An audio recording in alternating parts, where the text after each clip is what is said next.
My name is Prateek Nayak. I work at MYOB as one of the principal devs. And I'm also a co-organizer for Melbourne Kubernetes Meetup. We're trying to build the community, so come talk to us afterwards if you're using Kubernetes. The talk is going to be about multi-tenant Kubernetes clusters in production. And specifically, it's around trusted tenancy.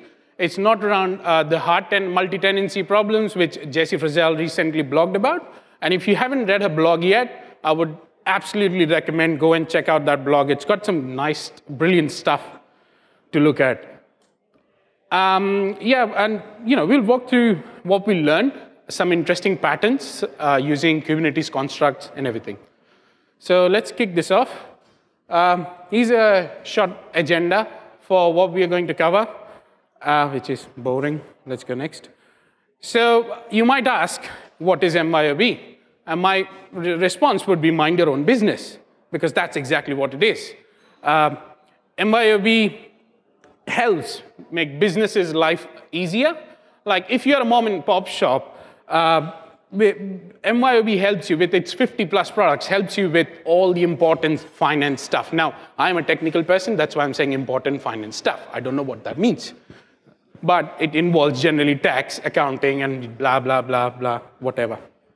But, what you want to do is, when you run a business, you want to lose sleep over your business idea, your passion, not about tax, accounting. So that's where MYOB comes in, helps you out with all of those things. So enough about business. Let's talk about the tech at MYOB.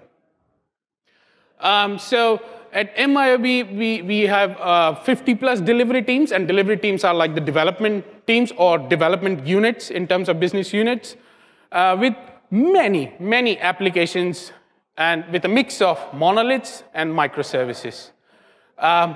With many applications, we also use many languages, like all the languages you can think about, we use them, which is good sometimes. And most of the applications or projects, good portion of them are packaging Docker images or containers, which poses a very interesting problem, which is containers everywhere. Like, you can't just log into a box and run a container. You need a container orchestration solution, a management solution, which can, help you run these containers without having to worry about, oh, it is dead, I need to bring it up. Although, containers everywhere also is kind of a blessing in disguise, because now you have a unified packaging and delivery and transport of artifacts, rather than pushing jars or gems or God knows what, NPM modules. You just shape Docker containers. The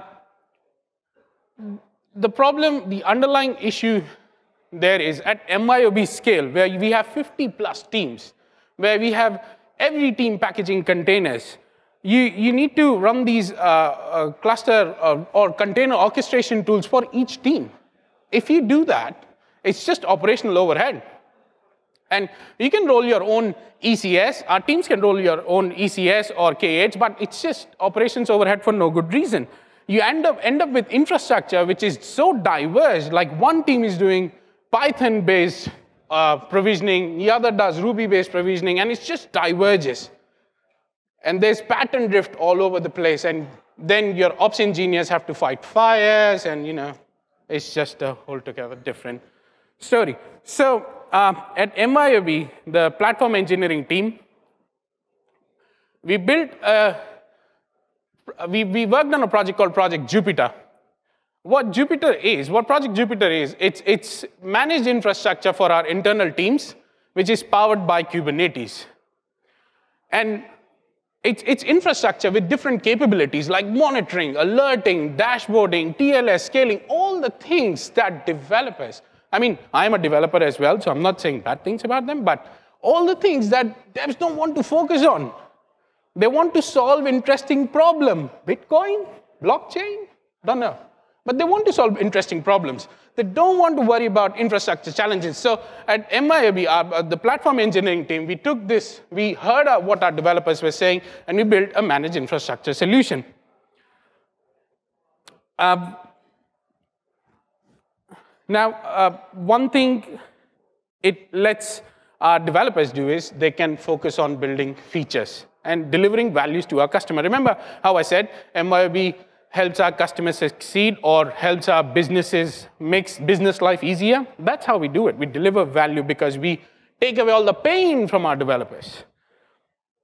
But another question you might ask is then, okay, we understand that you wanted to go with Kubernetes, but why multi-tenant clusters? And this is where all the lessons and learnings start. With multi-tenant cluster, we could have gone with multiple single-tenant cluster, like 60 or 100 of single-tenant Kubernetes cluster. But think about it. That's just operational overhead for our administrators, our operators. We would love our administrator or operators to focus on building capabilities on top of the cluster, build things which people want in those clusters, like monitoring. Nobody wants to solve, monitoring is a solved problem. And if your developers have to reinvent that wheel again and again and again, and every developer has to do that, then it defeats the purpose. So that's what we did at MYOB as part of the platform team. We said, we'll have a single multi-tenant cluster. We'll onboard all the teams on top of it, and our admins can focus on building things on top of it. The other thing it helps you do is you can centralize all your operations expertise, whatever. What does that mean? So if you have folks who are good with AWS, folks who are good with containers, folks who are good with security and everything, you can focus the effort in one place rather than having to deal with distributed systems. Distributed systems are hard enough. Distributed system, different fucking fire. Oh, different fire. Sorry. I didn't have my lunch, so it just happens. And yeah, the last one is, I think for me, the last point is most important because teams can learn and benefit from others' mistakes. For example, and this is an example that happened on our cluster. One of our teams, they ran a performance test on one of their applications, and it highlighted some interesting scaling issues with our cluster. And when we fixed it, it was fixed for everybody on that cluster, not just for one team, but for everybody. So teams can benefit from each other's mistakes or testing or whatever it is. So the question then is, how did we do it? How did we do a multi-tenant cluster where noisy neighbors was not a problem? Now, if you ever ran a Java application or a JVM-based application, you know what noisy neighbors are. You run them, they'll chew the living shit out of your infrastructure. And that generally happens. I'm not kidding. So how did we build a cluster where noisy neighbor wasn't a problem? Because, it just takes a bunch of rogue JVMs to bring down your production clusters. So we utilized some of the native Kubernetes constructs and built some interesting patterns and capabilities on top of it. And when I say Kubernetes construct, it's just things like namespaces, resources, network policies, and etc. We didn't go down to the kernel level and building perfect isolation. So this is more in terms of a trusted multi-tenancy problem, which I said earlier. So let's look at some of the lessons and some of the constructs. So first up, namespaces. So as I said, we have 50+ delivery teams. And if we wanted to onboard them onto one single cluster, just having one namespace would not have worked because the problems of resources. So what we decided was, okay, we started off by creating namespaces per delivery team, per development team. Now, a delivery team can have many applications. We don't care about it. You just create a namespace, and they'll onboard themselves. But pretty soon, when we ran that in production, pretty soon we realized, okay, you know what? We need to look at resource quotas. We need to look at default limits. And we investigated resource quotas, default limits, applied that to our cluster. Now every namespace gets sufficient memory and CPU budget, which if they exhaust, they would not cause any harm to other applications running on the cluster. So as a team on our cluster, you can have your own namespace and not worry about other JVMs trying to come for you. And we also, if you look at the last thing, which says MYOB is shared namespace pattern. Our solution architect actually came up with this pattern. His name is Paul. And the problem that we are trying to think of or trying to solve was, OK, we've given teams a place to run. We've given them sufficient memory and CPU budgets. But what about the basic infrastructure like monitoring, dashboarding, alerting, and the common things that you have to do to productionize an application? And one solution was run all of that infrastructure in a kube system namespace. But then it was like, then we have to give access to kube system, and there would be no segregation of individual metrics and stuff like that. And team won't have their own worldview. So we thought, OK, let's just provision all the monitoring infrastructure in their namespace. And it's very interesting. We as humans, when we see new things, we try to turn it off or try to play with it. And that's what happened. When they were in the namespaces, they were getting in the way of every application, and developers were not happy. Like, why do I have to look at all of this? Why just can't I look at my application? And we came up with shadow namespaces. So I'll explain it to what shadow namespace is. And maybe this is the most important takeaway from this talk. I don't know. It depends on you. So for each team namespace, we provision a namespace, which is called a shadow namespace, shadowing a namespace. And we run all the monitoring infrastructure in that shadow namespace. And the only way teams can access their monitoring infrastructure is through ingress, which we expose. Yeah? Pretty clear, right? Let's look at a picture. This might make it more clear. So if you look at the picture, so let's say a green team wants to onboard, and they have 3 applications. So what we do is, we first of all do some AD magic and provision groups and everything, which I'll talk about later. But what we also do is create a namespace. If you see the green box, that's the actual primary namespace for that team. And we provision roles, role bindings, quotas, limits, which are listed on the side of that green box. And then you can see behind it, there's a shadow namespace, which they don't have access to. They can't access directly by using the kube or the CLI, or kube control, or dashboard. But they can access those things via the ingress. This shadow namespace, as you can see from the icons, we provision Grafana as our dashboarding tool. We use Prometheus as our monitoring tool. And we use Alert Manager in Prometheus to do the alerts and everything, and we plug it into VictorOps to do the alerts. It just takes minutes to provision all of this infrastructure. And to be honest, we don't even touch our clusters. All we do is make changes in our YAML files, push that to GitHub. The entire CI/CD pipeline takes care of provisioning this for any given team. Or this, sorry, I should have been pointing there. And without having to do anything, without having to wrangle any commands or shell scripts or anything, this just gets provisioned, and teams are ready to onboard. And it takes minutes, not weeks, not months. The other thing, what it lets you do is it lets you build capabilities on top of your cluster. Now, so this is one thing that I've been saying a lot recently as well. Like provisioning Kubernetes infrastructure, it's not sexy anymore. What you build on top of it, how you build those things, how you make your developers' life easier is what is sexy these days. You build capabilities on your infrastructure. People should not have to deal with the monitoring, alerting, dashboarding, provisioning their own infrastructure. It should all come out of the box, and that's what we did. And funny enough, we noticed an interesting thing. When we started delivering these capabilities on top of our infrastructure, the adoption rate of Jupyter went exponentially increasing, because people were loving these things. And it almost sounds as if they don't like dealing with SSL certificates and monitoring and whatnot. But that's what drove the adoption. So it was a very important lesson for us that capabilities drive the adoption. You can provision the best infrastructure or best Kubernetes distro, but if you don't have capabilities on top of it, people won't come. And as you can see, like I've listed there, like we had TLS by annotation by default, monitoring out of the box, dashboarding and alerting out of the box. So that was a solved problem.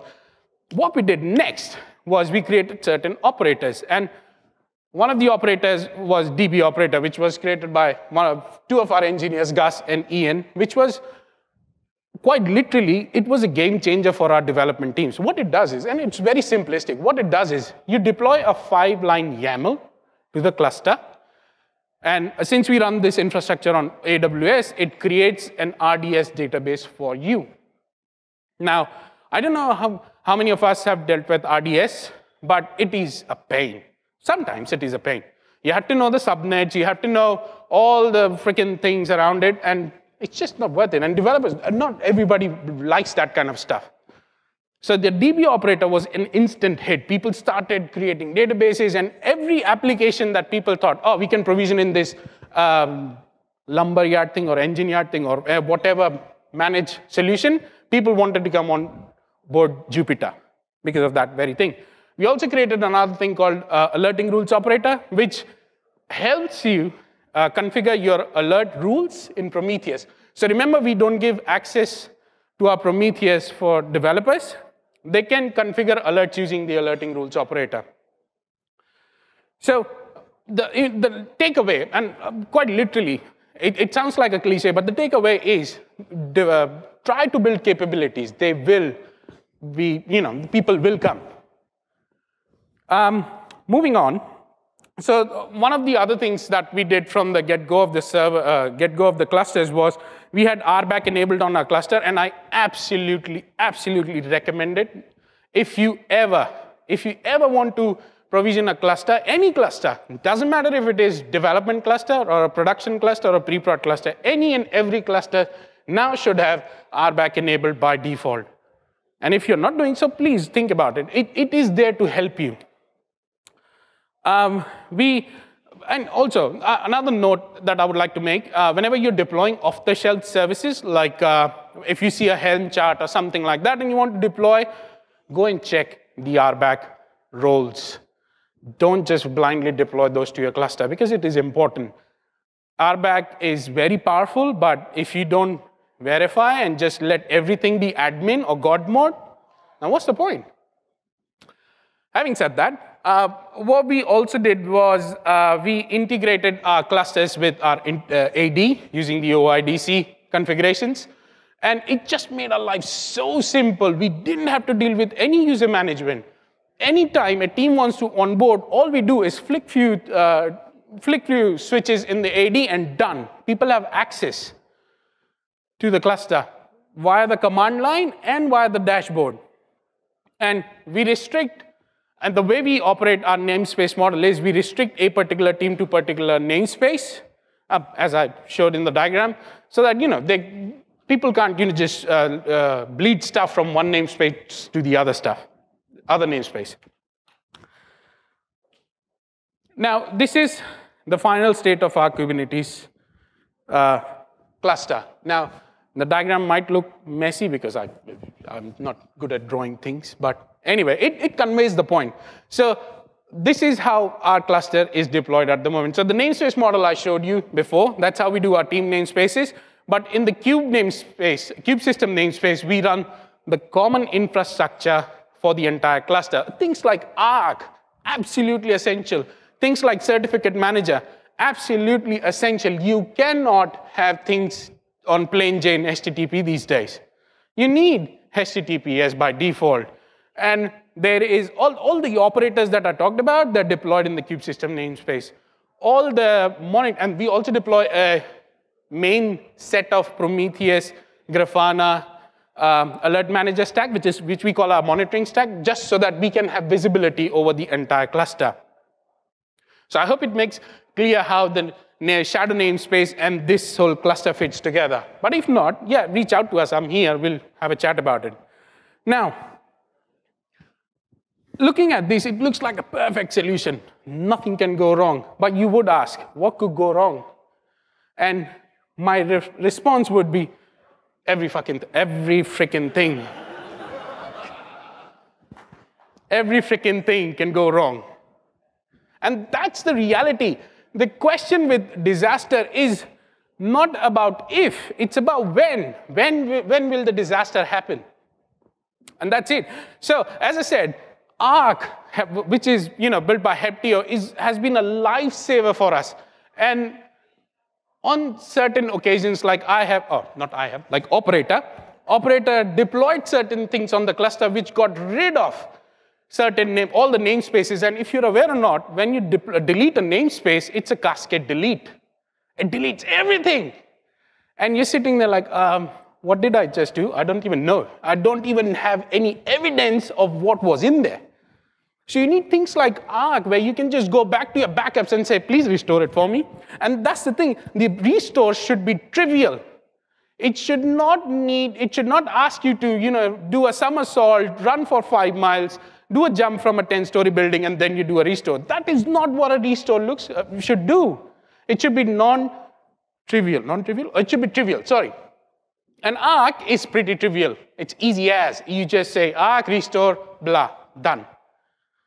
So it's been a very helpful process for us. And the thing with disaster is it will always happen in production. I don't know why. I have no idea why. Never see disaster happen in non-prod environments. So, if you lose stuff from production, you need a way to bring it back. And last point, very important, test your restore process. I've seen many installations where people, we're running Arc, everything is backed up. I'm like, okay, have you tested a restore? No, we don't need to. And you do first restore, and everything blows up. So test your restore process. Have a quarterly schedule of testing your restore process, because it is important when disaster strikes. Next, what could go wrong? RBAC. Although RBAC very powerful, and as I said earlier as well, do not use God mode admin roles. They are a disaster, they're a ticking time bombs, a disaster waiting to happen. So I can quote an example as well. One operator was working on a prod-like cluster, and for some odd reason, operator had to switch context, and they had the admin config for that prod-like cluster. And guess what happened after that? Accidental deployment. It just ruined the entire monitoring stack. Everything went to dust, and I was like, okay, should I just go to the pub? Or should I let release management, incident management know? What do I do? So it's absolutely essential. Do not use those God modes credential. And again, Arc came to rescue. Arc helped us there. And even if you're like, oh no, we know how to deal with Kubernetes, we will use cluster admin roles, my humble request, remove the namespace delete permission. You will thank me. You will definitely thank me. You will find me in the middle of the night and thank me. Because when that thing blows up, you will not have anywhere to hide. And you can ask the question, if we remove all the admin permissions, how are we going to deploy this cluster? How are we going to service this cluster? How are we going to look after this cluster? Well, you should not. It should all happen through your CI/CD pipeline, or it should all be automated. All you do, make changes in the YAML, commit, push, and the pipeline should take care of the rest. That's where you leave the God mode credentials for pipelines to destroy your cluster. Moving on. Now, again, this might sound like a cliche, but PIRs, absolutely important. Be transparent about your failures, because being transparent about failures creates an opportunity to learn. People will not be scared to experiment and fail fast, because you have created an environment where failure is okay. Conduct PIRs. As my dev lead, John Contad, who's here as well, he says, hearts and minds build bridges, not walls. When you do a PIR, or when you ask those questions, why did the system fail? Let the people who were affected by it, let them know. So that they can trust your system. They can trust you. Yeah? And again, very important thing to note is the PIR should be blameless. The goal is not who. We're not trying to find out because of whom this cluster exploded. It's why it happened. Why did the system even allow this to happen? it's a system's fault. It's not a person's fault. How am I doing for time? I think we're good. And in conclusion, so my conclusion, there are few takeaways from the entire slide deck. There are a few points that I highlighted and everything, but what I want you to take away is listen to your developers. Listen to their pain. Listen to what they don't like to do. You will find this, and this is common with every developer. They want to just write code and build beautiful things which, show unicorns and rainbows and whatnot. They do not give a shit about it. They do not care about SSLs and monitorings and everything. Listen to your developers. Second thing is infrastructure. It should be empathy-driven infrastructure. Infrastructure cannot be, we built a cluster, you onboard yourself. No, you have to hold hands. You have to work with them. Hearts and minds, remember? You have to make an effort. And how do you make that effort? You don't have to sit with them and talk to them over BAs. Build the capabilities on top of your cluster. If you build capabilities, they'll come. And create a cluster of trust and learning. So actually, I had a typo. I was writing create a culture of trust and learning, but then that typo fits so nicely. Create a cluster of trust and learning. If you're operating a cluster, people should be able to trust it. Do PIRs. Let them know that, yeah, you screwed up or you messed up. Yeah? So with that, thank you very much for your time.